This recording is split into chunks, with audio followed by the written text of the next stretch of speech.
안녕하십니까.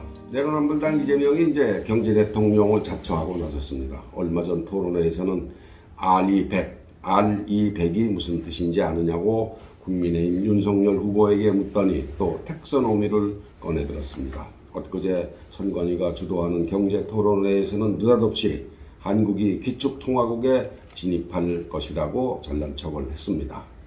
나는 경제에 대해서 이렇듯 여러 가지를 꿰차고 있는데 평생 검사만 하며 범죄자만 다른 당신이 뭘 알겠느냐고 윤석열 국민의힘 후보에게 의수되는 것입니다. 한꺼풀만 벗겨보면 이재명의 무식이 백일하에 드러나겠지만 방송으로 몇 분 내에 판단해야 하는 시청자로서는 이재명은 유식, 윤석열은 경제 무지 그렇게 잘못 알려줄 수도 있겠기에 제가 아주 초보적인 설명을 쉽게 해드릴까 합니다. 사실 R200을 모르면 어떻고 단어도 생소한 텍소노미를 모르면 어떻습니까? 그게 대통령 직무수행과 무슨 직접 연관이 있습니까? 공연히 잘난 체 하려고 그것보다도 상대방 깎아내리려고 하는 것 모를 사람이 이 세상에 어디 있겠습니까? 우선 이재명이 거론한 R200은 우리가 읽을 때는 R200이 아니고 정확하게는 R200으로 읽는 것이 맞습니다. 전체 구성이 영어로 되어 있는 집합 단어를 어느 부분은 떼어내서 한글로 읽고 어느 부분은 영어로 읽는 게 어색하지 않습니까? 21세기를 21세기 또 21센츄리라고는 하지 않잖아요. 이제 지들이. 저도 이재명의 R200을 얼핏 R200으로 알아듣고 이게 무슨 소리인가 궁금했습니다. 저도 몰랐습니다. 서울의 수돗물을 아리수라고 하는데 그것 말고 R200이라는 것도 있나 그렇게 생각을 했었습니다. 처음에 하도 이재명이 똑똑한 체를 하길래 제가 이제 웃자고 말씀을 드렸습니다만 R200은 리뉴어블 에너지, 리뉴어블의 R, 에너지의 E를 따서 거기에 100을 붙여서 R200, 100 이렇게 줄여서 부르는 말입니다. 태양광이나 풍력처럼 탄소 배출도 없고 무한히 공급되는 에너지를 쓰자는 캠페인입니다. 태양광이나 풍력은 온실가스를 만들지 않습니다. 100을 붙인 것은 그 두 가지뿐 아니라 다른 수단이 있다면 그것도 최대한 활용하자는 뜻에서 100이란 숫자를 쓴 것뿐입니다. 별 의미가 없는 숫자입니다. 그걸 말고 지구 내부에서 뿜어져 나오는 지열도 있고 원자력도 있습니다. 다른 96가지가 또 뭐가 있겠습니까? 아직은 발견된 것이 없습니다. R200의 진짜 뜻은 탄소 제로입니다. 하지만 태양과 풍력은 구름이 끼거나 바람이 잠잠하면 무용지물입니다. 태양광은 구름 말고도 빛을 흡수하는 패널도 유지하기에는 엄청난 비용과 관리가 필요합니다. 먼지, 새똥, 녹, 그리고 시설 관리 등이 그것입니다. 바람만 불어도 이게 뒤집어져 버리죠. 이재명은 이제 텍소노미에 대해서도 물었습니다. 윤 후보에게. 윤 후보는 텍소노미란 말을 들어본 적 없으니 좀 가르쳐 달라고 했습니다.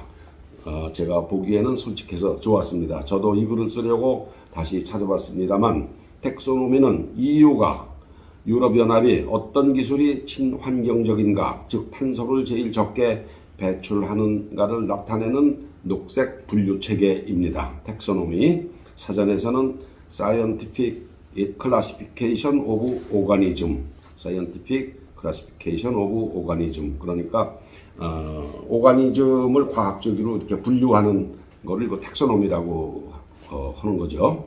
이를테면 이제 방앗간에서 대량으로 굵은 이제 가래떡을 방앗간에서 뽑는 것보다는 힘은 들어도 떡매로 절구해서 쌀을 빻아서 흰떡을 만드는 게 탄소를 적게 쓰는 방법입니다. 방앗간에서 떡을 만들면 이제 기계를 돌려야 되니까 떡매하면 뭐 기계 돌릴 일이 없잖아요. 자동차보다는 우마차가, 또 우마차보다는 자전거, 공장에서 생산하는 자전거보다는 걷는 것이 탄소 배출이 적습니다. 이렇게 이걸 체계적으로 얘기하는 게 이제 텍소노미라고 합니다. 말이 거창해서 그렇지 그 내용은 사실 별것 아닙니다. 우리 정부는 녹색 분류 체계에서 원자력을 뺐습니다. 제외했습니다. 하지만 유럽연합은 원자력 발전이 탄소 중립에 필요하다며 녹색 분류 체계에 원자력을 포함시켰습니다. 한국같이 국토가 좁은 나라는 땅을 적게 차지하는 에너지 기술에 환경 점수를 높게 줘야 하는데도 문재인의 고집과 무지 때문에 한국만 원자력 발전을 빼는 거꾸로 가는 결정을 했습니다. 그래 놓고도 2050년까지 지금보다 무려 탄소 배출을 40% 줄이겠다고 국제적으로 발표까지 해버렸습니다. 다음 정부가 들어오면 엿먹어라 이거죠. 석탄 발전소에서 뭉게 내뿜는 시꺼먼 연기를 여러분은 아마 서해안가를 달리시다 보면 쉽게 보실 수 있습니다. 깨끗한 에너지 원자력 발전은 막고 시꺼먼 연기를 내뿜는 석탄 발전은 둔 채 탄소 배출을 줄이겠다는 약속을 국제적으로 한 것입니다. 이재명은 미래산업의 핵심은 물류수소라며 비전이 있는지도 물었습니다. 물류수소에 대한 비전이 있느냐? 물류수소가 정확하게 무엇인지 어떻게 만드는 것인지 알고 하는 발언이 아닙니다. 전문가들이 사용하는 용어를 써서 난 이만큼 유식하다는 것을 보여주려는 잔꾀입니다. 물류수소는 천연가스로부터 생산합니다. 하지만 원료인 천연가스를 그대로 연료로 사용하는 것보다도 20% 이상이나 더 탄소를 배출하고 또 생산과 시설 유지비가 비싸서 물을 전기분해해서 생산하는 수소, 그린수소라고 합니다. 와 경쟁이 안 된다는 보고서가 이미 에너지 전문 연구기관에서 나온 바 있습니다. 이 분류수소는 깨끗하게 잊으라는 얘기를 이 연구기관에서 했습니다. 꿈깨라는 얘기입니다. 이 분류수소가 무슨 대단한 지식이라도 되는 양 경쟁 후보에게 물은 사람이 이재명입니다. 울산 지역에 밀집되어 있는 원자력 발전 시설이 국민 생명을 위협한다며 폐쇄하고 신규 건설 중단 조치를 내놓고 빼도 박도 못하고 엉거주춤한 채 쓸쓸한 퇴임을 기다리고 있는 정권이 문재인 정권입니다. 내로남불당 후보 표 날아갈 게 걱정돼서 전기료 인상을 선거 후 4월로 밀어놓고 있는 비겁한 정부가 문재인 정부입니다. 무지한 한 사람 고집으로 기업과 가정이 모두 피박을 쓰게 생겼습니다. 이런 마당에 얼토당토하는 분류수소 이야기를 꺼내드는 철딱선이 없는 사람을 대통령으로 뽑아 나라를 다시 한번 박살낼 수는 없습니다. 선거일이 열흘 남았습니다. 3월 9일입니다.